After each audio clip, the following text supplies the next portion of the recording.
This super cute look is based off familiar pink-haired anime characters we all know and love. Although it is heavily inspired by my girl Sakura, it's also an ode to all the chibi characters like Kenpachi's sidekick. So let's get started.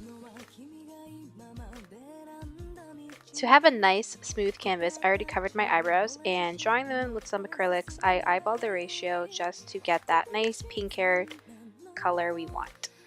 When drawing on the brows, you want to avoid any sharp arches because animes don't really have Instagram eyebrows. It's usually thin and soft. I also use a concealer to perfect the desired shape I'm going for. Next, I'm using a peachy tone concealer to correct that blue-purple ring under my eyes and just blend that bitch in. I didn't record this part, but I'm using this e.l.f. primer. It just makes your skin smooth. I'm also plastering my face with some full coverage foundation. You don't want to see your skin. You don't want any dimension. Prime your eyeballs because they will make your shadow blend 20 times better. Seriously though, fucking use one. I'm using a neutral transition shade, blending it in the crease and into the edge of my nose. This will make my eyes closer together since they are pretty far-ish apart, and just everything look more balanced. So I decided to go with pink. I really do appreciate the monochromatic themes that anime characters really bring to the table.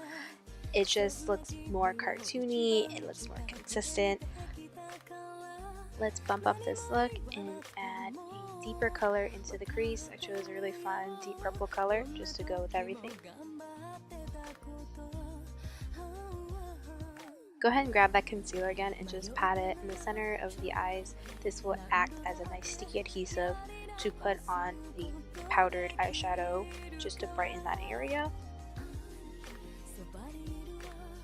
Taking a nice white pencil, we're going to put them in the inner corner of the eyes. Slap that shimmer in the inner corner. I cannot stress this enough. If you're going to do one thing only when you go to a convention and dress up, just do this part. It will make such a difference. It'll complement your circle lenses. You'll just look like a fucking anime character. I'm using liquid eyeliner. It looks pretty dry here because you know what? It fucking is. This thing's mad old. I need to replace it. Really, the only main advice I can give on is just making sure your eyes are open the whole time you do a winged eyeliner. If you close your eyes, you're not going to have no idea what you're doing, and don't stretch out your skin. It's not going to do much for you, I promise.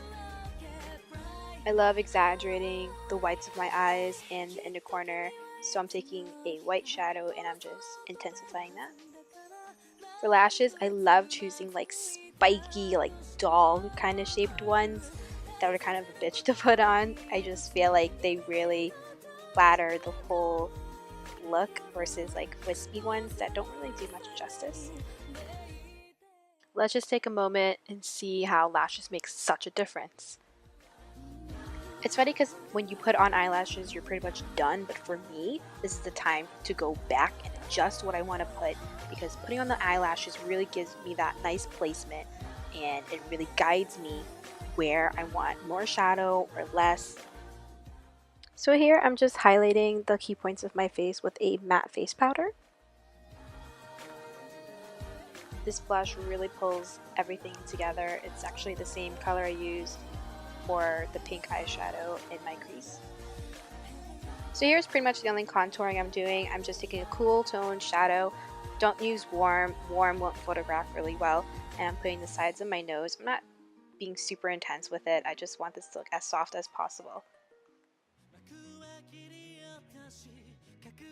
It's time to minimize our lip shape. Anime characters are generally known to have a really thin lip shape. I'd like to call this look the reverse Kylie Jenner look, because this is obviously before pre-lip era. But seriously though, Kylie fans, don't come after me. I think lips are hella cute. Why do anime characters have them then? And I'm just setting it with some translucent powder. I chose like the most perfect baby doll pink in a liquid lipstick form because it will just hold the shape a lot better. If you're trying to use a lipstick, it's going to be a little hard to get that shape because there's so much concealer and it's probably just going to bleed everywhere, versus a liquid will not do that. So I'm just going back and just doing some final touch-ups to ensure this look is how I want it to be. Okay, and here's the final look. You should definitely feel like a Final Fantasy character at this point. Thank you so much for watching.